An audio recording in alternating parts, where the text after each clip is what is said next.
I'll say something at the end about, if people would like a counseling session to discuss some of the specifics of their business and their pricing strategy, we can Yep. we can do that. All right. So I just opened it up. Let's see here. Let me share my slides with.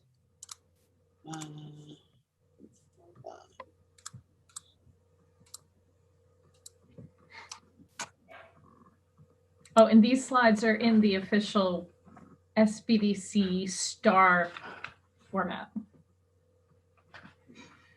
I have to fix my business plan slides. There's two of them, so I have another layout too. So I was trying to work on that with Chakor, so hopefully I'll get that to you guys by the next meeting. Okay. I think our next meeting is next week. Yep. All right, let's see. Okay, there we go. All right. Welcome to everyone. For those that are just joining us, we'll get started in about a minute.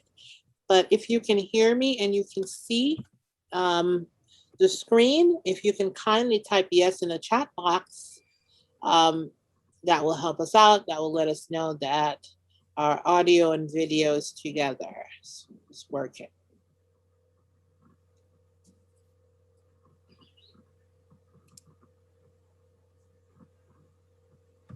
Okay, great. Hi, Jerry. Thank you.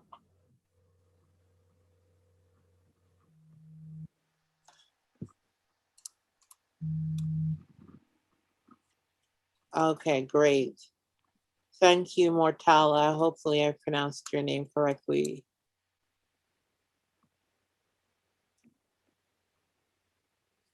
All right. So I guess we can get started. We're expecting a large turnout, but I guess they'll, I'll do my intro and hopefully they'll join us as we proceed. Okay, so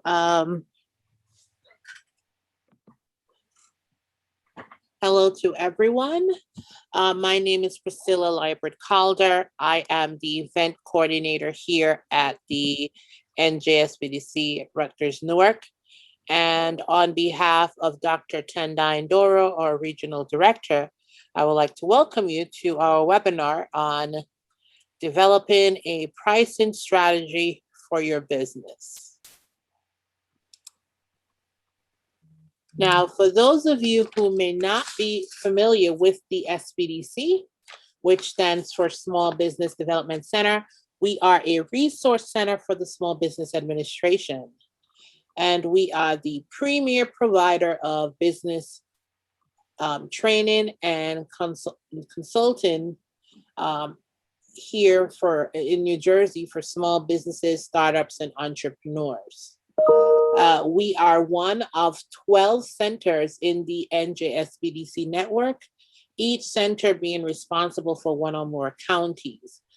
We are responsible for the businesses located in Essex County. Our center is hosted by the Rutgers Business School, and it is funded through a partnership agreement between the SBA, Rutgers University, and the New Jersey Business Action Center. So the mission of the SBDC is to provide business consulting and training services to individuals who are seeking entrepreneurship and for established businesses who are trying to grow or scale their business. And we do this by providing you with a business consultant or our counselor with the expertise in the area in which you need. So we have many consultants with expertise in areas such as general startup counseling, marketing, digital marketing, government contracting, getting you certified as a minority or woman business enterprise, Um, we have those who have experience with getting you access to capital, building your business and your personal credit, um, helping you with finding locations, helping you with your taxes and establishing, ensuring proper cash flow. So whatever issue you are currently facing as a small business, we have a very large team of consultants that can help you in any of these areas. And it works to take advantage of this. It's you simply just need to visit our website, which is at the bottom of the screen in red, www.rnsbdc.com. And at the top of the website, there's a button that says Request Counseling. You'll click on that, provide us with some information about you and your business. And within within 24 to 48 hours, one of our consultants would reach out to you for an assessment or for a session. And most likely with those sessions, it usually lasts about an hour or an hour and a half. And you are given recommendations that you need to follow through on before you're allowed follow-up sessions. Aside from the one-on-one business consulting, which I forgot to mention, is provided at no cost to you. This is funded by your tax dollars. So it's a really, really good opportunity for you to take advantage of those consulting services. But we also offer training and technical assistance. So the NJSBDC at Rutgers-Newark, we're known for our many webinars. And I don't have to say that because most of you are here today. So at any given year, we have at least 100 plus webinars. Some are repeated multiple times during the year. And we have them on various topics. And so I do encourage you to visit our website at www.rnsbdc.com. Click on the training tab, and you will get a list of all our workshops and webinars offered right out until the end of 2021. And definitely sign up. Majority of these webinars are free of cost, and the others are at a nominal fee. And due to COVID, we have discounted them at 50%. So a really good time to seek out those training webinars. Now, the webinars you are free to attend any workshop or webinars given by any SBDC across the state. It does not matter where you live. It's just that when it comes to the one-on-one business consulting, where we connect you with a business consultant for a specific amount of time, you do have to reach out to your local SBDC. And so if you're not in Essex County and you still visit our website, you can still visit our website and fill out that request for counseling, but we do refer you to your local SBDC. The only time that we counsel those outside of our territory is when you attend one of our paid workshops, because those workshops come with post-workshop training that's specific to that workshop that you attended. Okay. So for today, for the benefit of those attending today's webinar, audio has been muted. So we will be taking questions via the chat or the Q&A feature. So please feel free to leave your questions there. We'll try our best to answer it either during or at the end of the presentation. This webinar is being recorded. So a copy of today's webinar will be sent out. The recording will be sent out for you to view at your leisure, along with a copy of our slides. So please do check your email, and we usually email this out within 48 business hours of the end of today's webinar. Okay, so it's now my pleasure to introduce to you our presenter for today. Karen Pisciota. Karen is the owner of KQ Consulting, as well as one of our small business consultants here at the NJSBDC at Rutgers-Newark. So I'll let her tell you a little bit more about herself and get into today's topic on pricing. So without further ado, Karen. Thank you so much, Priscilla, for that lovely introduction, and welcome everyone. I'm so glad that you decided to join us today for this important topic. This is a new webinar, so this is the first time this webinar is being offered, and I look forward to your feedback because I think pricing is a really important topic for small business owners. So let's get right into it. I'm going to share my screen. Priscilla, I don't know if that means you have to stop sharing your screen first. Oh, and it says that if I share mine, it will stop yours. Okay. So, developing a pricing strategy. I'm going to talk in very general terms today because we have a number of people on the webinar, and I'm sure your businesses all are in different industries and different fields. They're probably at different levels of development, and all of these things are going to influence your pricing strategy. So when we think about the things that do influence pricing strategy, aside from those two examples, what are some of the other things that that influence your price? I've got a list of things here that that may or may not influence price, products or services. But as you look through them, you'll see that some of them are very inward facing and specific to your business, like gross margin rather. Operating costs within the broader market, and some of them are external to your business. So might be things like transaction costs that are imposed upon you by credit card companies or selling platforms. The manufacturing cycle, if you have your product manufactured by someone else. Competitors' prices, certainly you have no control over that. So thinking about which of these influence the price of your product or service, if you said D, all of the above, you're absolutely right. Any and all of these might affect the price of your product or service. So let's take a top-down approach to thinking more specifically about what influences your pricing scheme and how it affects your pricing strategy. And so, like I said, we're going to start top down. So we're going to talk about the competitive landscape. Your place in your market will help define who your ideal customers are. And your ideal customers have their own ideas about how your products and services should be priced. In fact, your place in the market will influence your prices and the flexibility you have, the ability to raise prices. Lowering them is generally not an issue, but it can have an impact on how your product or service is viewed. When we think about the competitive landscape, I like to think about it essentially in three tiers.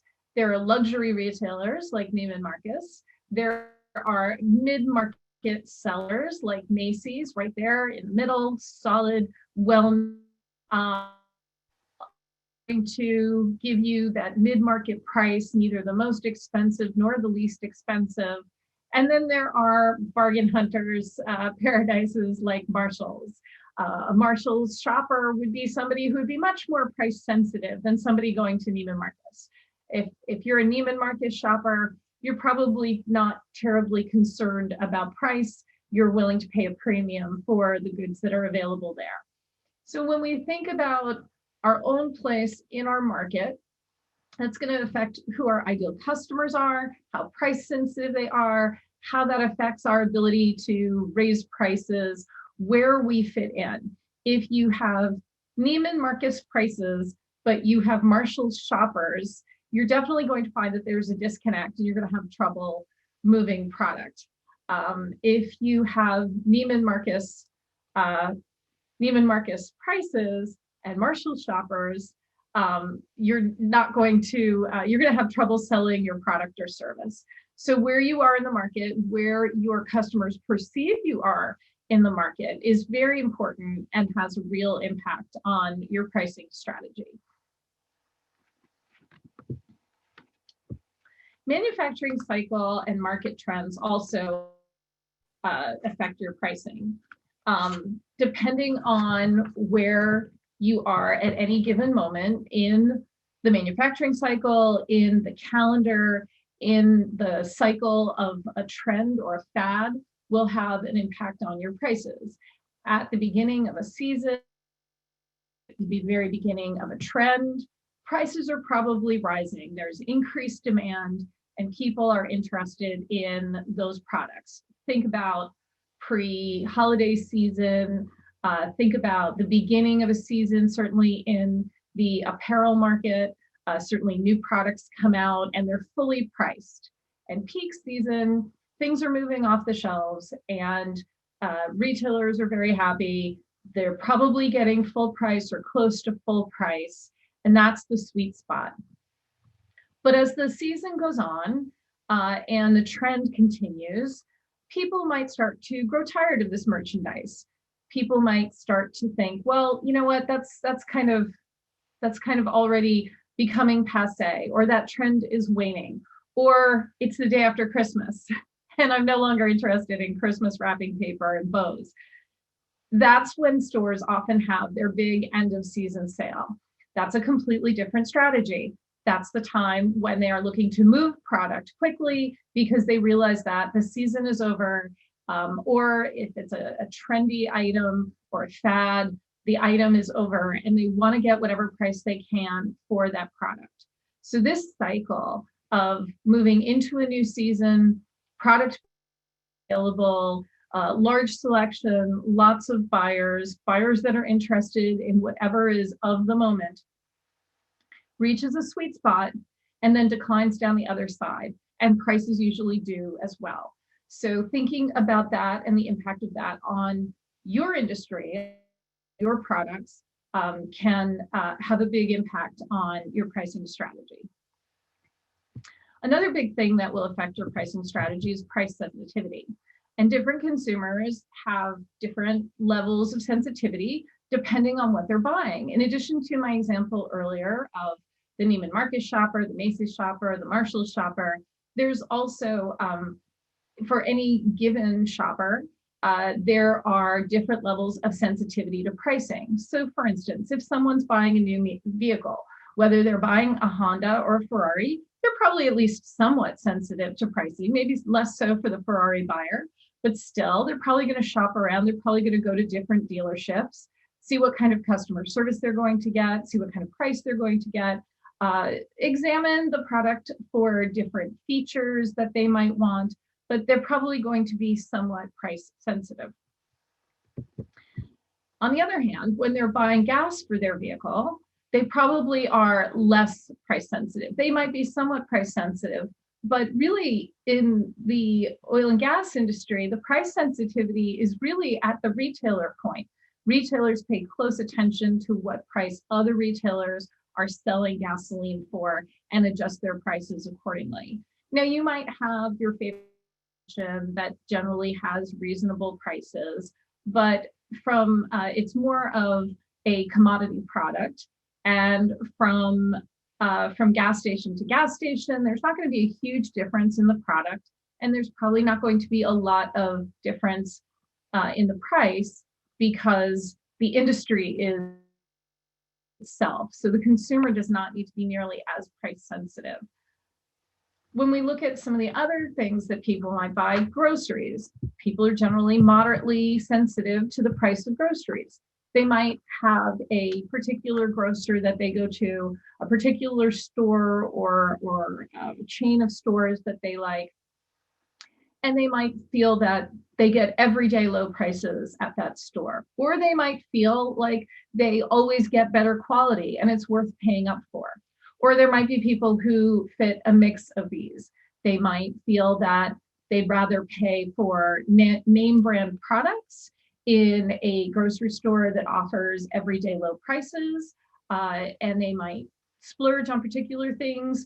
I'm sure you've all seen when a store offers its own house brand of product, It's usually priced a little bit lower. There's a perception of a difference in quality there. And so consumers will make their decisions about what they're buying accordingly. But there is some sensitivity, and that's why the grocery industry in general finds that they have very, very tight margins. But that's not always the case. There are other things that we are collectively less price sensitive. If you're on the beach on a hot day, especially if you have young children, ice cream at the beach is something that we're generally not price sensitive about. People want to cool down, they want a treat for the children. And so generally, we're paying a lot more for ice cream that's right there, readily available, than we're buying it in a grocery store. So that's an example of a situation where buyers are generally not price sensitive. Another great example is when we buy vacation souvenirs, or we buy concert t-shirts, or anything else that is commemorative of a special occasion. Generally, we are paying far more than the value of that product. We are far less concerned about the value of that product because the value is not so much expressed in the dollar amount, it's expressed in how it makes us feel and what it commemorates. Certainly vacation souvenirs generally have a very large markup, and people buy them because they want to remember that special trip and those special places that they've had an opportunity to visit. The same with concert t-shirts. Concert t-shirts are a great example of situations where people want to buy that shirt right then and there because they want to commemorate that fabulous concert they were at. And so they will buy a t-shirt for $40 or $50 easily, if not more, than if they were going shopping for clothes and buying several pieces of clothing for the year ahead. So price sensitivity really varies depending on situation, depending on accessibility and convenience, depending on whether or not the product is a commodity like gasoline, or something special like a vacation souvenir or a concert t-shirt that won't be available anyplace else. So when you think about your pricing strategy, you want to think about price sensitivity and whether you are that ice cream vendor at the walk in Asbury Park who is right there when mom or dad want to give the kids a treat, or if your product is more of a commodity and readily available on several corners like gas stations, and readily available for people to buy elsewhere, which is why you need to be very careful about your price, and you need to think about your price in relation to competitors very closely. Now, this idea of vacation souvenirs and concert t-shirts and the fact that we pay more for them brings me to another aspect of pricing strategy, and that is status and aspirational pricing. These are things that the price has very little connection to the actual value of the item. It's also often referred to as the Chevis-Regal theory of pricing. This is the idea that if it's more expensive, it must be better. This is one of the things that has driven up college and university tuitions over the past 2 decades. They have 3 decades. They have increased exponentially. And many people feel that if a college or university is more expensive, then it must be a better school. It can also be seen in things like luxury goods. You can get a moderately priced leather purse, but if you put Spade on it or Chanel or any of a number of other luxury brands, all of a sudden that same purse or handbag can be priced much, much higher. It's more about the connection to the cachet or the prestige of having this luxury item than the actual value of the item. It's also visible in expensive real estate. Certain addresses of the real estate in that area is just more expensive. If you try to buy an apartment on Fifth Avenue, it's going to be, or Park Avenue, it's going to be far more expensive than if the same real estate was available or the same square footage was available someplace else. So while it can be very appealing to want to reach a status pricing or aspirational pricing level for your product or service, it can be difficult because first you have to attain that level. So for instance, if I was going to hire a singer to sing at a special occasion, my husband's 50th birthday party or something, how much it would cost me to hire somebody locally as opposed to a celebrity would vary widely. And that in part has to do with that status aspirational pricing and the fame of the person that I might invite. But of course, my checkbook doesn't allow for such things. But the fact is that it will limit the number of people who might be interested in buying the product or service because you may be pricing yourself out of. Be very tempting to say, I want to be the next Kate Spade and have, and offer expensive handbags. It can limit the number of people. It can make it more difficult to reach your potential customers. So this is something to be aware of, but is probably you want to stay away from, but should be aware of as you price your products and services. The thing that almost every small business thinks about at some point or another is whether or not it's time for some discount pricing. You might consider whether or not you want to offer your customers volume discounts. Discount pricing can be used judiciously and can often make sense for businesses as long as you're very cognizant of what your margins are. Volume discounts are just one example. Another example is when there's market pressure. We see this every year in the car industry. In the automobile industry, new products are going to come to market each year. And so many people feel that the fall of the year is the best time to buy a new vehicle because car dealerships are under pressure to sell the existing models in advance of the new models coming to market. There's new product that is about to come out and they need to move the product that's on their parking lots as it is. Similarly, in the apparel market, we see a similar phenomenon when it's the end of a season and retailers need to reduce the inventory that they have. So for instance, at this time of year, winter clothes are on sale. It's because retailers are looking to get whatever price they can for that merchandise so that they can reduce inventory and get ready for the new merchandise that's coming. Let me also mention that, within market prices can also have a real influence. If competitors are reducing prices of similar products to yours, then you may find that people say, well, that's the market price, that's what's appropriate. And they may be more interested in buying a competitor's product than yours.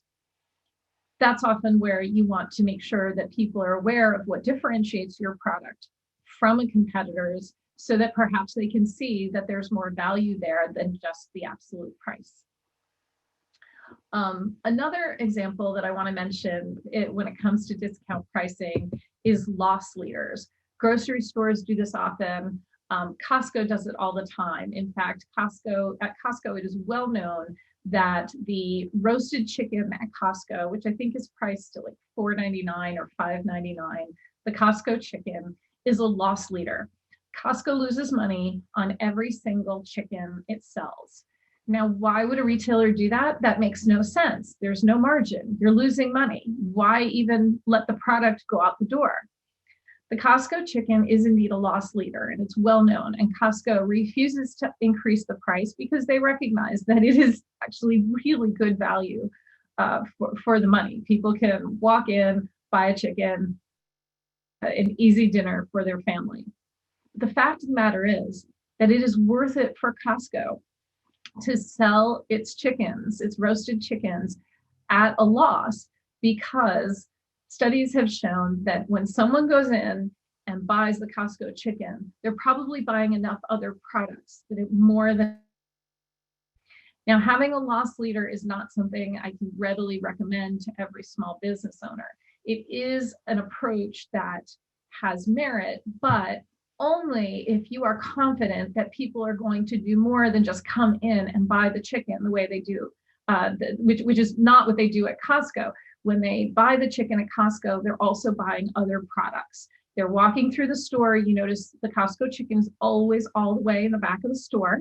That's in part by the design and the layout of the building. That's also by design because they're trying to get you, the shopper, to walk through the entire store and see all kinds of other merchandise and hopefully see something that you need or you want. Your purchases of other items when you buy your Costco chicken prove their theory that it is worth them keeping this loss leader product on the shelves so that you will come in and buy other goods. Similarly, grocery stores employ a similar strategy. There are some products in every week. Of course, grocery stores are often changing the prices of different products every week. Grocery stores often also have loss leaders, something that entices somebody to come in, even if they don't need very much for their home. They might be enticed by a particular price of a particular item. And when they come in, they buy that, chances are they're going to buy several other items. And those items are going to have a higher margin, and those items are going to make it worth it. It doesn't always work in grocery stores. There are times that people loss leader and they're happy about it and they don't buy enough other products to make up for it. But it really depends. And the Costco chicken is a great example of a loss leader that has proven its value in enticing people to buy other things. Does anyone have any questions about aspirational pricing or discount pricing? I'm happy to take a minute and answer any questions. If you want to add them to the chat, feel free.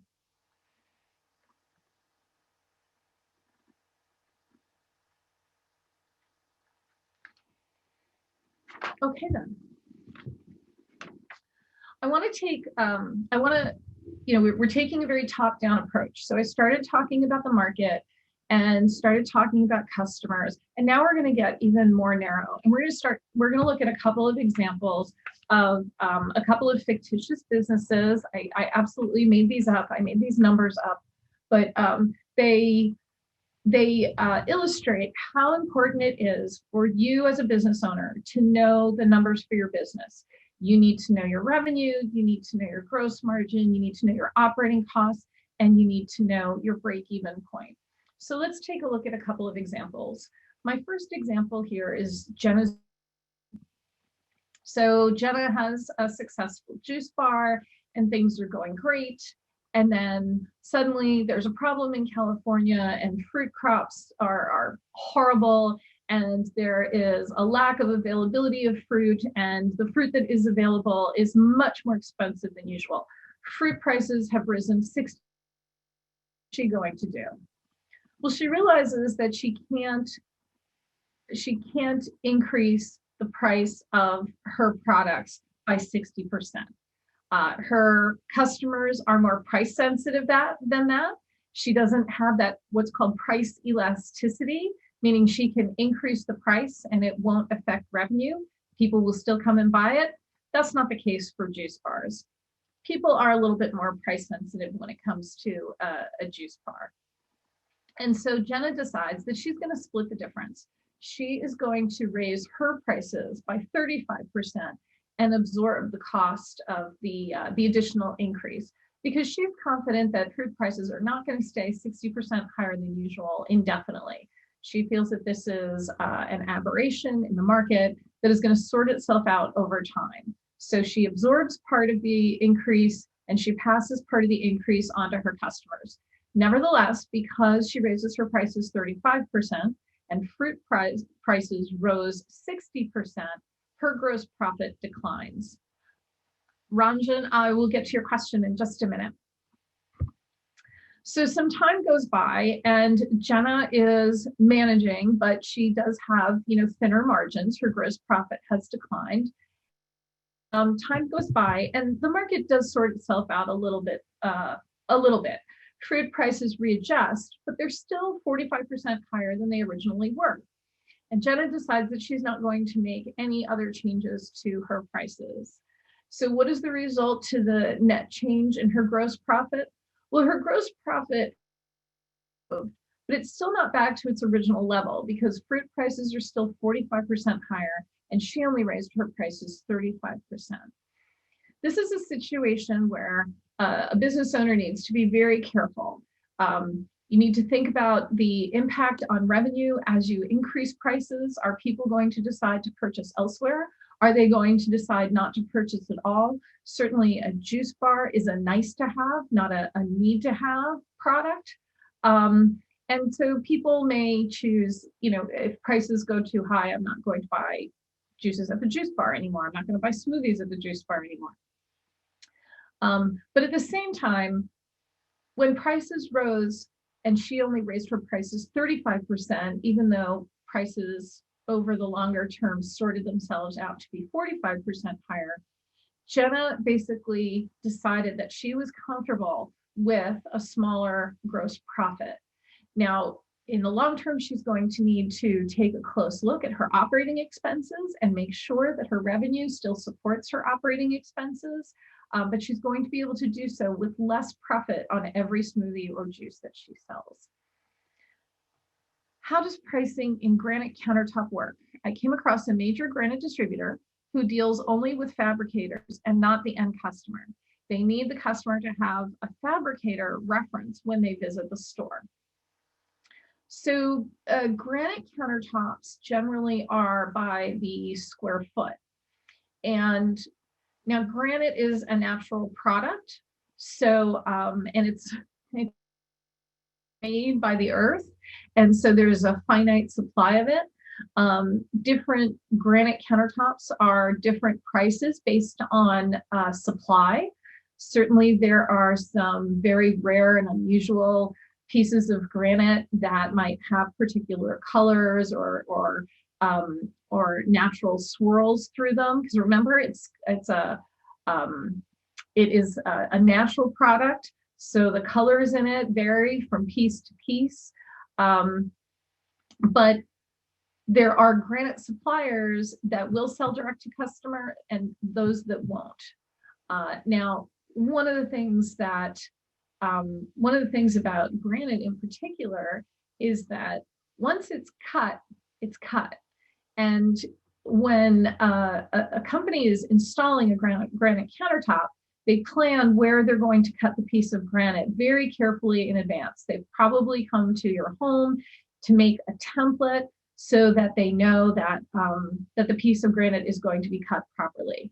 I suspect that the granite distributor that you found does not deal with consumers because they don't want to be concerned about errors. So if you pick out a piece of granite and you tell them where the cuts need to be made, whether you're cutting out for a sink or if you're cutting out for a cooktop or stove or the length and depth of the countertops, I suspect that there is a higher degree of error when they work directly with a consumer as opposed to working with a fabricator. A fabricator has done this 1,000 times before. They know exactly what they're doing. They know exactly how to measure. They know where the cuts should be so that the countertop will look its best and have fewer seams.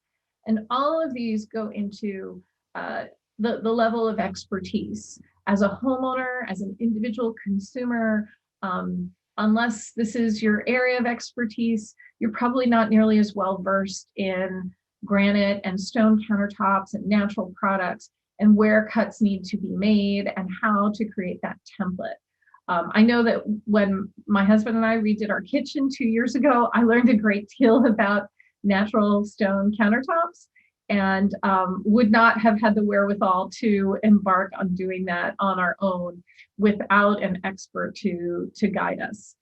In many fields, in many industries, there are people who are direct, they're B2B businesses. They deal business to business. They deal only with people in a given industry. They don't deal directly with consumers. Similarly, there are, for instance, there are fast that will only sell to retailers. The price that they charge the retailer is not the same price that the retailer will charge you, the consumer.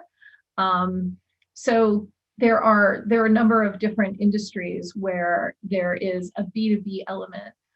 Somebody is to business and not direct to consumer.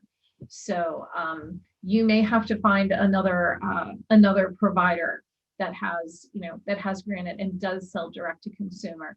But even then, unless you are well versed in exactly how to provide the right dimensions and information, I would encourage you to work with an expert on that.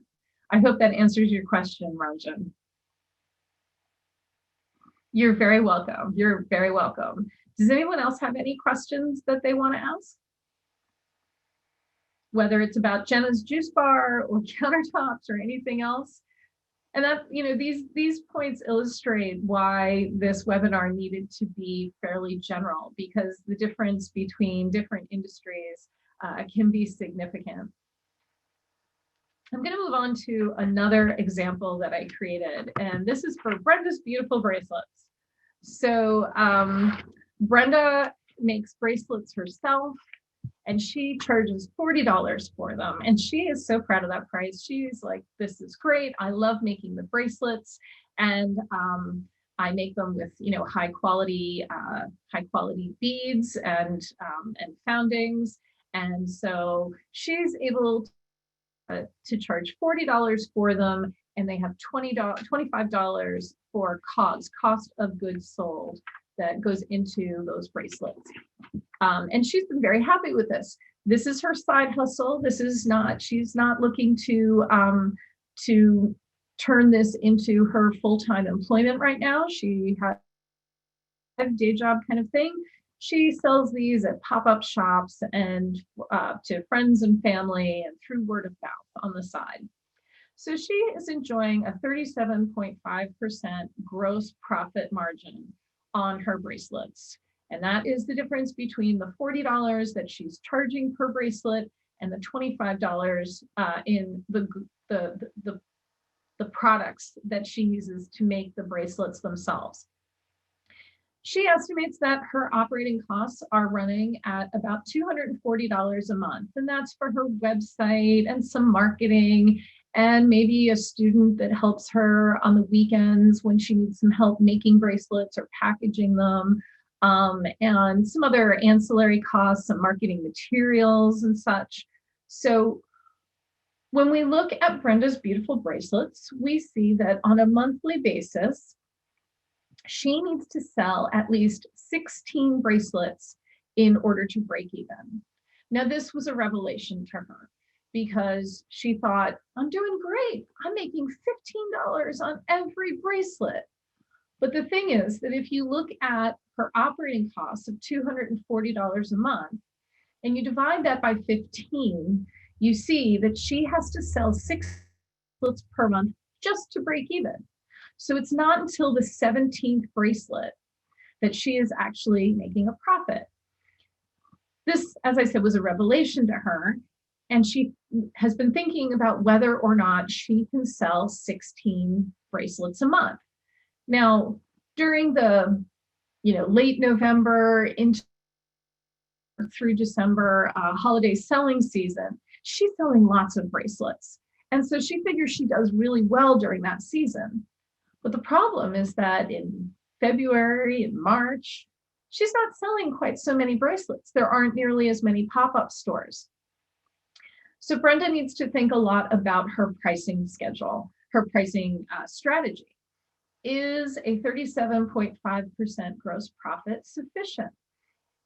Is she content to not make a profit until her 17th bracelet is sold each month? And these numbers don't include her paying herself. So if she only sells 16 or fewer bracelets per month, she's not making any profit and she's not able to pay herself. That's not a great scenario. She needs to think more about how she wants to change her profit margin. Now, there are a number of different ways that she can do this. She can increase her price per unit, but she needs to think about price elasticity and price sensitivity. Will her customers still buy from her? Will the women who buy 2 bracelets decide that, oh, you increased your price, maybe now I'll only buy 1? Is she able to find less expensive materials to make her bracelets? $25, that's a pretty significant portion of her price. Maybe she should buy smaller beads or less expensive beads or other materials to make her bracelets. If she were to do that, then her gross profit would increase. Both the percentage, even if she kept her price the same, the percentage gross profit margin would go up because go down, and her gross profit measured in dollars would also go up if her cost of goods sold goes down. Now, as her business grows and changes, she may find that her operating costs change. She may find that she needs to do more marketing, or she may need to find that she needs to carry more inventory, or she may find that she needs to have a part-time assistant help her even more. All of these things are going to affect her operating costs. If her operating costs go up, everything else being equal, her units, the number of units that she'll have to sell in order to get to break even will go up as well. So these are all really important numbers for every small business owner to be aware of. What is your break-even point and how can you change it? You can change it by raising prices. You can change it by reducing the cost of materials if that's an option. Depending on the field or industry you're in, that might not be an option. You might not have an alternative supplier at a less expensive price point. You may have trouble adjusting your gross profit, in which case you might want to change your operating costs. Maybe you scale back. Maybe you don't hire somebody part-time to help you out and you save that money. You do less expensive marketing and therefore reduce your operating costs. All of these things affect your break-even point. It's important to have a really good handle on how many units of your product or service you need to sell every single month in order to. And I would even argue that in this scenario, because Brenda is not yet paying herself, she's technically not even at break even because she's working for free. If she were to include how much she wants to pay herself in this scenario, her operating costs would go up even more. And then her units to break even would be even higher. So let me take a break there. We have another question in the chat. Can I recommend a similar sort of decision process for services, knowledge products, or would that not really apply? Absolutely, it applies. For service businesses, so yes, I've been talking a lot about physical goods because it's easy to come up with examples where there's a physical product, but it's absolutely applicable to service-based businesses. And service-based businesses can use a number of different things to illustrate the difference between their service and another business's service. They can also they can demonstrate their expertise. So let me give you some examples. You might Jerry, what field or industry are you in? That might help.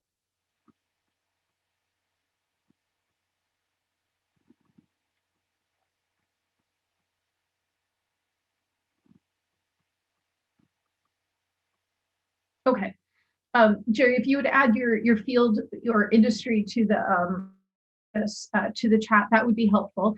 But I'll go on. So, education and professional development. Great. Okay, that helps a lot. So, for instance, if you have a master's degree, you probably want to share that. If you have a PhD, you probably want to share that in your marketing materials.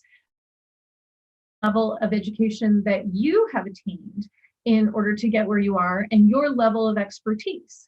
So if someone is considering a service from you or a service from someone else, looking at the level of expertise of the person providing the service might be important. Years of experience. Certainly in a service business, the number of years that you've been in business and how long you've been providing that service can be very important to the buyer in terms of determining, oh, well, this person has only been offering this service for 2 years and this person has been in this field for 20 years. That might influence a buyer in terms of trying to determine who they want to work with. And both of those things, both your own level of education and your level of experience, might allow you to charge more. You can also demonstrate your expertise and experience through your website, through your blog, through testimonials. People might see like, oh, this person has lots of testimonials that say absolutely glowing things about them, and they have a wonderful education background, and they have years of experience. These might all be things that lead somebody to choose to work with you in terms of choosing to work with someone else.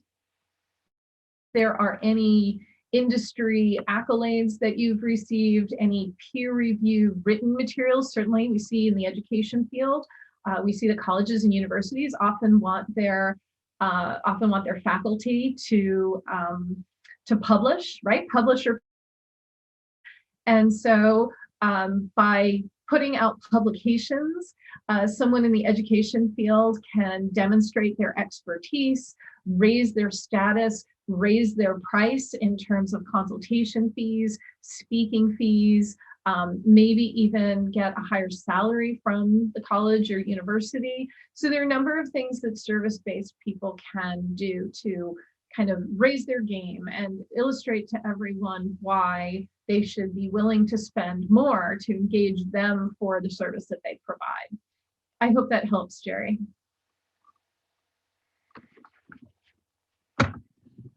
I think, let me just check my notes. Okay, so we've talked about the broader market.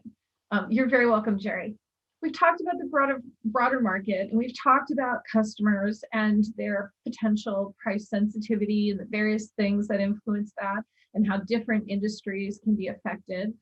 We've talked about the importance of knowing your numbers, the numbers for your business in terms of cost of goods sold. And for a service business, cost of goods sold would be cost of labor. So it would be, so imagine like an accounting firm. An accounting firm isn't so much selling a product, they're selling a service. Instead of cost of goods sold, they would have cost of labor on that line, and would be the salaries or hourly rates for the various accountants, or a law firm would be similar there. It's important to gross profit, your operating costs, what your price is to break even, but we still have not yet exhausted all the different things that can affect your ability to set and the things that influence your prices. I want to touch on just a few more.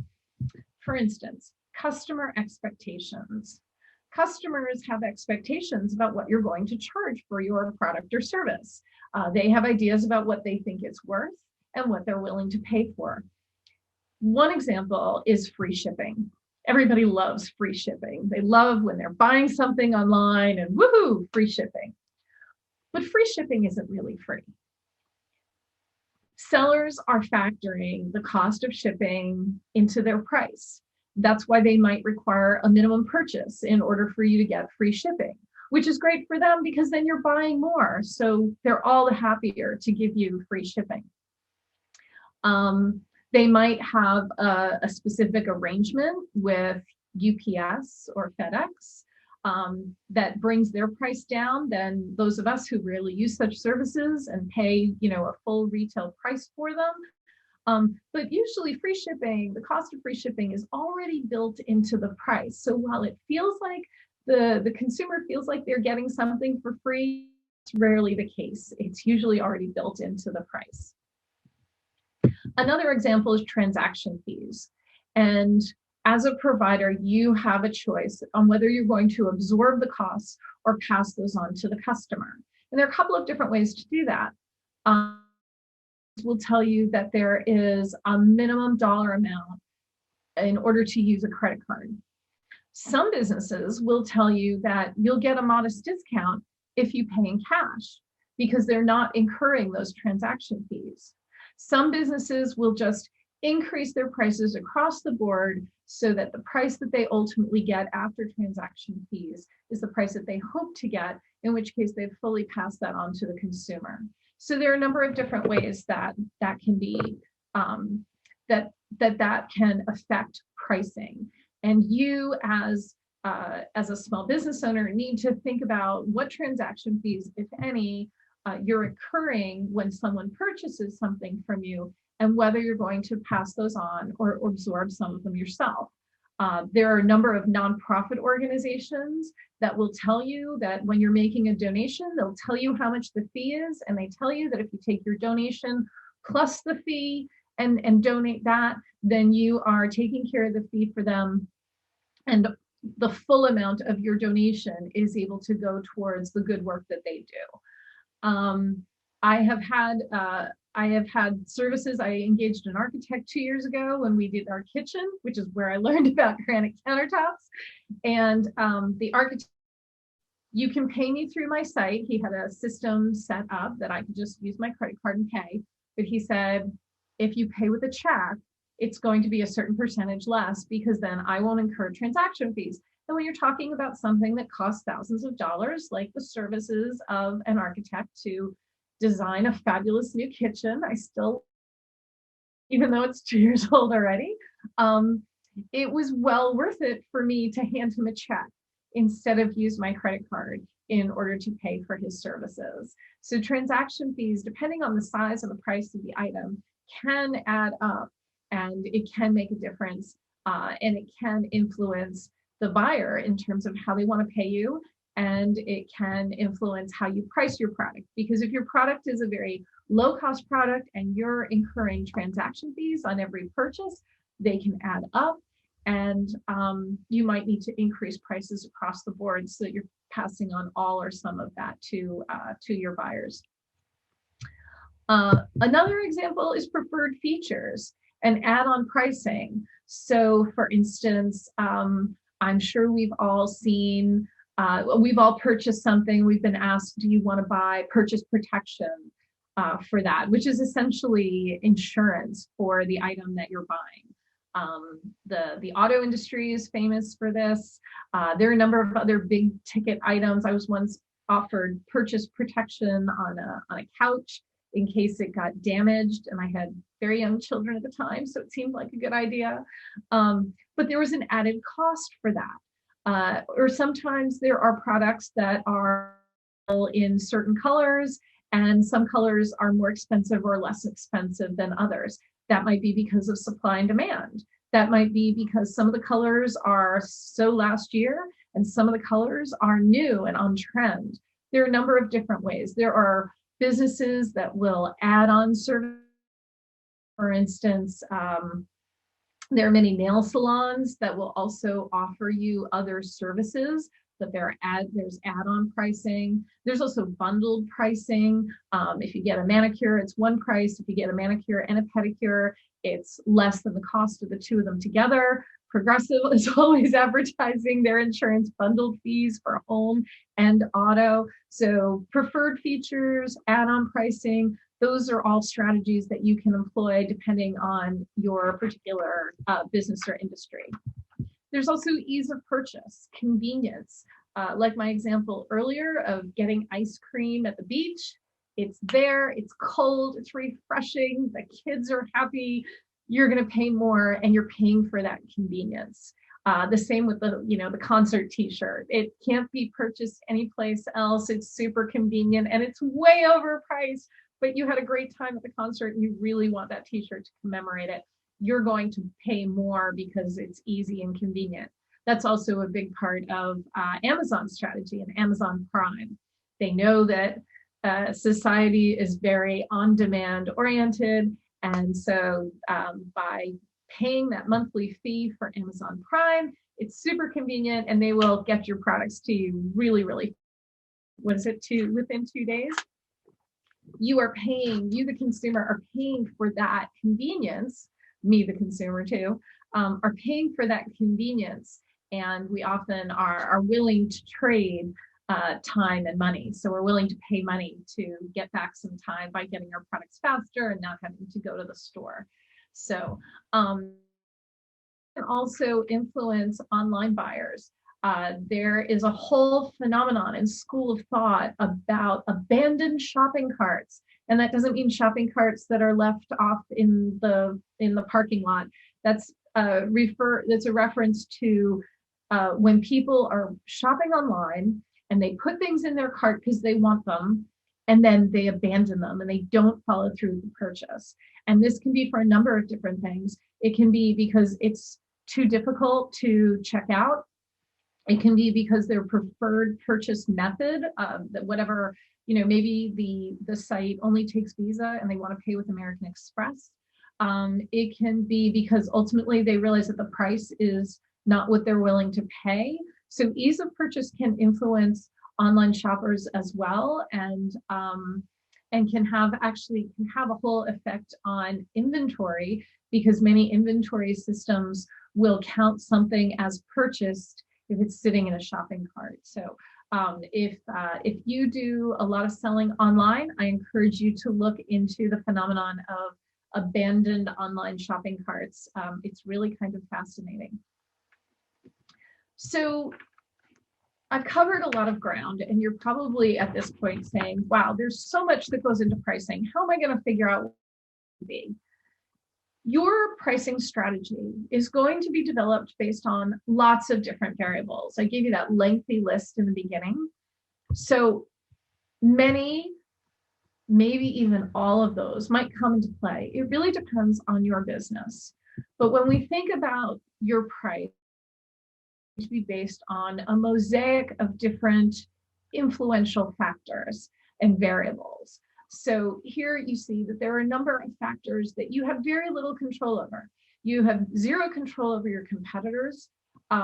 You have little control over the price sensitivity of your customers, over what your customers think and what their perceptions are, the value of your product or service. You can augment some of that with marketing, but nevertheless, it's really an external factor. Seasons and trends come and go, and you have you have no control over seasons and only a little control over trends. So all of these things can exert influence and sometimes even pressure on your price and your pricing strategy. On the other hand, there are things that are internal that you do have influence over that may be affecting your pricing strategy. Your cost of goods sold. If your cost of goods sold is high, then maybe you need to look at alternative suppliers, or maybe you need to think about less expensive packaging, or maybe you need to think about changing your packaging so you can charge more per unit for your product. Your gross profit, both in terms of dollars and in terms of percentage, is going to have an influence on your price. You may need to increase your price to increase profit. Your gross profit is going to need to cover your operating costs. What is your price? How many units do you need to sell in order to get to break even? That will depend on your operating costs, and your operating costs need to be covered in order for you to turn a profit. You probably have profit targets per month, I hope. And so all of these internal factors and all of these numbers are things that you do have control over, and you can adjust. You might need to adjust your price because of the change in cost of goods sold in order to achieve higher profits and cover your operating costs and ultimately generate more profit. So when you put it all together, you end up with this mosaic of different things that all affect your pricing, internal and external factors that are that all need to be considered in order for you to develop your pricing strategy. I also want to add that your pricing strategy is not going to be stagnant over time. I've already alluded to seasons and trends, different price cycles, manufacturing, different trend cycles, manufacturing cycles. There are a number of different things that will change your prices over time. Your pricing strategy is not stagnant. You're going to need to revisit it regularly. For stores that have fast turnover of product, like a grocery store, they revisit their prices probably at a minimum weekly, if not more frequently than that. Clothing stores and apparel and accessory stores, they probably review things every couple of weeks. For the automobile industry, they're probably looking in terms of each month and what's been sold each month. Salespeople in the auto industry all have monthly targets and often are rushing to make deals to achieve their goals for the end of the month. So depending on what industry you're in, you may need to daily, weekly, monthly, quarterly even. It really depends on what your product or service is. It's of paramount importance that you know what the competition is doing and your place in the market in order to make sure that you are neither over or under pricing yourself, that you are in line with competitors. Maybe you're even an industry leader if you have the right credentials or have a superior product. Certainly you want to use your marketing to influence your customers and let them know about new products, new services, any changes in price. You may even want to use your marketing to influence your customers by educating them on why your product or service is superior to someone else's, what differentiates your product or service, and that will help them understand why it might be priced differently. Ultimately, your price is something that you need to think about from a number of different perspectives, and there is no one size fits all. There is no one approach works for every industry. So that covers what I wanted to share with you today about pricing. Certainly, I'm sure that each of you are in a different field or industry. Priscilla had spoken earlier about counseling sessions that are available through the Rutgers-Newark Small Business Development Center. If you're outside of Essex County, you can visit the RNSBDC website. In fact, I think I have it here, to contact us and schedule a one-on-one consultation, and a counselor can talk to you about particular business, your numbers, and help you come up with a pricing strategy. I would be happy to answer any additional questions. I don't know if you're able to take yourselves off mute. If you are, you're more than welcome to. Otherwise, feel free to put any questions you might have in the chat box.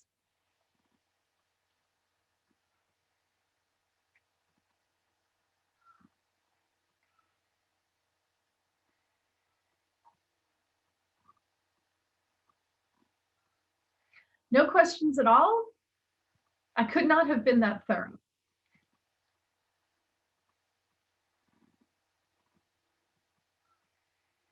Robert, your question is in regard to shipping. Sure, tell me more. And you're welcome to take yourself off mute if that's easier and if you're able to.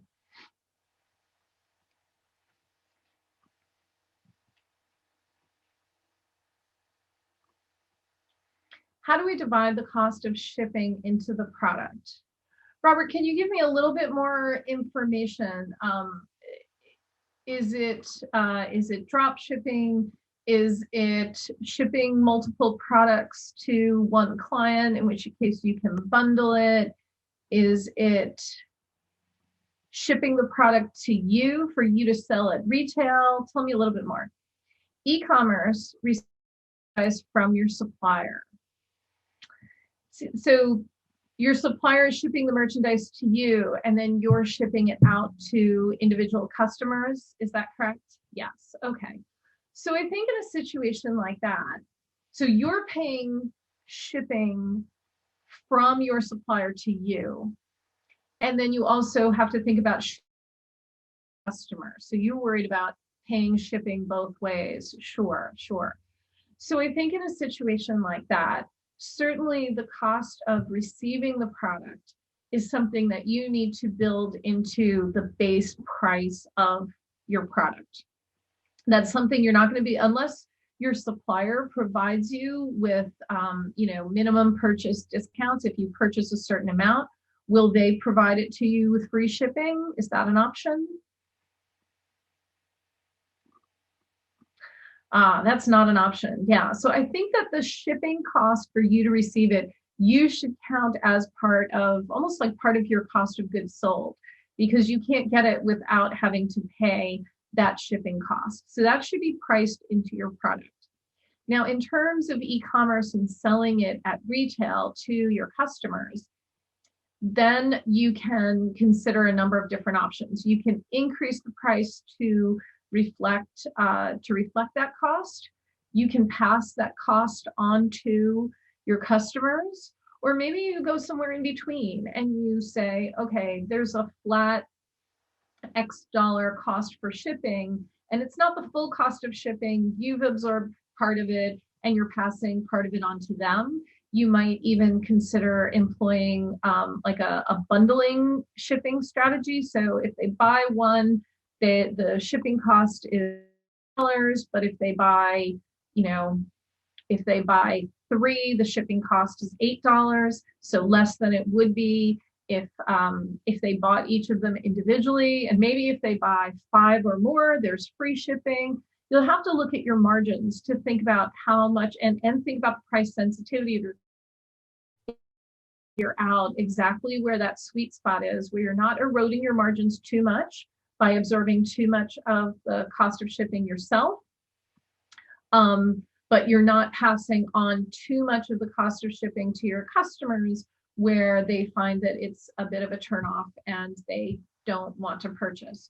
But I do think that in terms of the cost of shipping the product from your supplier to you needs to fully be priced into your pricing structure, because it sounds like there's no way around it. Even if you were to buy a larger quantity, you said that there's no volume free shipping to you. So I would consider that part of your cost of goods sold. Albert asks, what's the best way to establish a model for services markup? My company is a corporate health, wellness, and training business. One of the things that you can do, Albert, is to take a look around at competing firms and get a sense of what they are charging. So it's a service business, so we're not talking about raw materials and cost of goods sold, but we are talking about cost of goods sold in the sense of the staff that provide the service. I would want you to have 2 things in mind. One would be the going rate at other firms, and the other would be the going rate in terms of salaries or hourly rates, and the implication and the balance of the 2. You probably want to make sure that your prices are in line with market peers, unless you perceive yourself and the industry in the field perceives you as a market leader, able to charge a premium. But you also, if you are the market leader and you're able to charge a premium, you may be expected to pay a premium to your staff. But thinking about those numbers and pulling them together should help you come up with a pricing strategy that is a blended rate that takes into consideration your place in the market and the cost of the staff and the cost to provide the service. I hope that helps. Robert says, I'm adding to the cost of the product by dividing the cost of shipping per product shipped together. Yes, I think that makes sense. So if you buy 100 widgets and it costs you $10 in shipping to receive them, then, or let's just make the math easy. So, oh great, Albert, I'm glad that helped. Let's say you're buying 100 widgets and the cost of shipping is $100. We'll just keep it really easy. Then yes, your price per widget should be your markup plus at least $1 per widget to account for those shipping costs. But then there's the question of the shipping on the other end, getting it to the customer. So you may find that if you ship one widget out to a customer, it's $5. Then you may find that you have to pass $3 of that on, or maybe all $5 on. It depends on how big your markup is and how robust your gross margins are. And again, you might consider doing, bundles. If somebody buys 10 widgets, then maybe they get the shipping, or they, you go to a flat rate for shipping, and then you eat the the cost of the additional whatever the cost of shipping is above and beyond that, because certainly if you're shipping it someplace else, for instance, someplace else here in New Jersey, the shipping is not going to be as expensive as if you're shipping it to California. So thinking about shipping costs is important to have a good handle on what your costs are in order to get the product to the customer. At the moment, I'm using ShipStation to ship to customers. I'm not familiar with ShipStation. So, but we've covered everything I wanted to cover today. Let me just see if Priscilla has any final thoughts or comments that she wanted to share. Again, if anyone wants to dive deeper into their particular situation, you're more than welcome to contact the Rutgers-Newark Small Business Development Center to speak with me or another counselor. There are lots of different counselors with different areas of expertise who'd be more than happy to help you figure out not only your pricing strategy, but we cover a number of different business disciplines. So you're very welcome, Robert. I'm glad that you found this. I hope this gave everyone lots of food for thought as you think about your own pricing strategy and you think about internal and external factors. You think about price sensitivity and price elasticity. There's lots to think about. A is not based just upon one or two factors. There are lots of them, and please revisit your pricing strategy regularly because a change in your costs, whether they are variable costs or fixed costs, can have a real impact on your margins and ultimately your profitability, as well as your break-even point. So it looks like there may be a question. Oh, we have a couple of Q&A questions. So when it comes to working multiple times with a client who already knows about your price and what you're selling, product and service, how can you raise your rate price without creating some kind of hesitation in the client's mind? Sure. So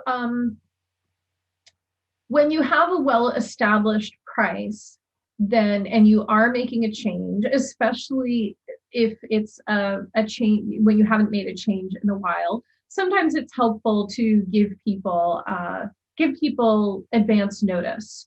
So I've seen some businesses that have put out notice that effective on a given date, maybe a month or two in the future, prices will be going up. Or you might let people know that, certain grandfathered clubs. So for instance, this is someone you've worked with multiple.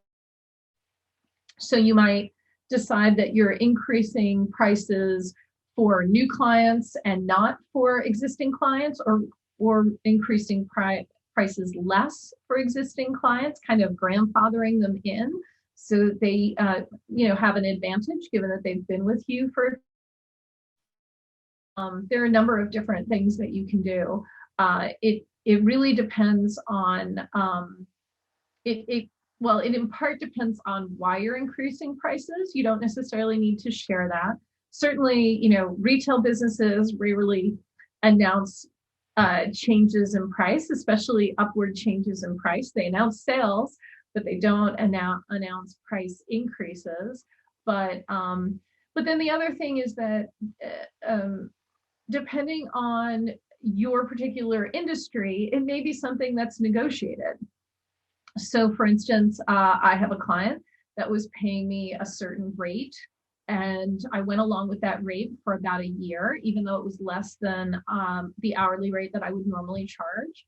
And then after a year, the first year that I had worked with them, they had a better sense of what my abilities were. They had a better sense of my expertise. And we renegotiated, and I got a substantial raise, and it was great.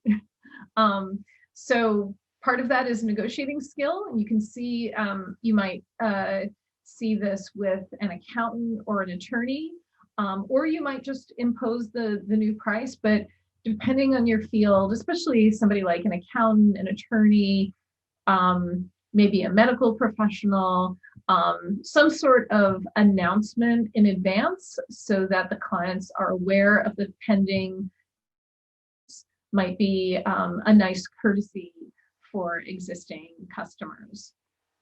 So Crystal, I'm glad you found this information helpful. So if anyone else has any questions, we still have a few minutes. I'm happy to answer more questions. Otherwise, I think we are set for. Let me just reach out to Priscilla. Oh, there she is. Hi, Priscilla. Okay, great. We've had some good questions. I always leave time for questions, and I get frustrated when it's quiet and nobody has any questions. And I'm quite sure I'm not that thorough that no one has questions. So I'm very glad that we had some good questions today. Yes, great. Yeah, we did appreciate those. For those that are attending the webinar, is there anyone here that would like a follow-up from Karen based on today's presentation? If you do, if you can kindly just type yes in the chat box or raise your hand. There's a raise your hand feature here on Zoom. Okay, all right, I see. No problem, Jerry. Okay, is there anyone else? We will be doing following up. Okay, good. Okay, so we do have here that we will be following up. For everyone else, like for those who came in after, this webinar is being recorded, and so I will be sending out a replay of today's webinar along with the presentation slides for your viewing. If you do need further assistance, you want to speak with someone, as Karen said, please reach out to us using the information on the contact information provided.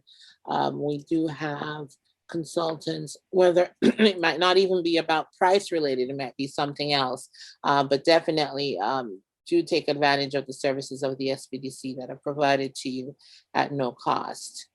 So if we don't have any other questions, I will be ending today's webinar. I would like to say thank you to Karen for a wonderful webinar. It was nice having you for your first, well, not your first, it's your second, but your first solo webinar with us on the CARES program, not with CARES program, but on the core program. So yes, so with that said, I would like to say good afternoon to everyone, and we hope to see you on future webinars. And I look forward to working with those of you who expressed interest on talking more about pricing strategy. But as I said, there are a lot of different consultants at the Rutgers-Newark SBDC. It's my pleasure to be one of them, but we all have different areas of expertise, and it's a great group of folks, as are the business owners that come to us. So I look forward to working more closely with some of you. Thank you very much. All right, goodbye.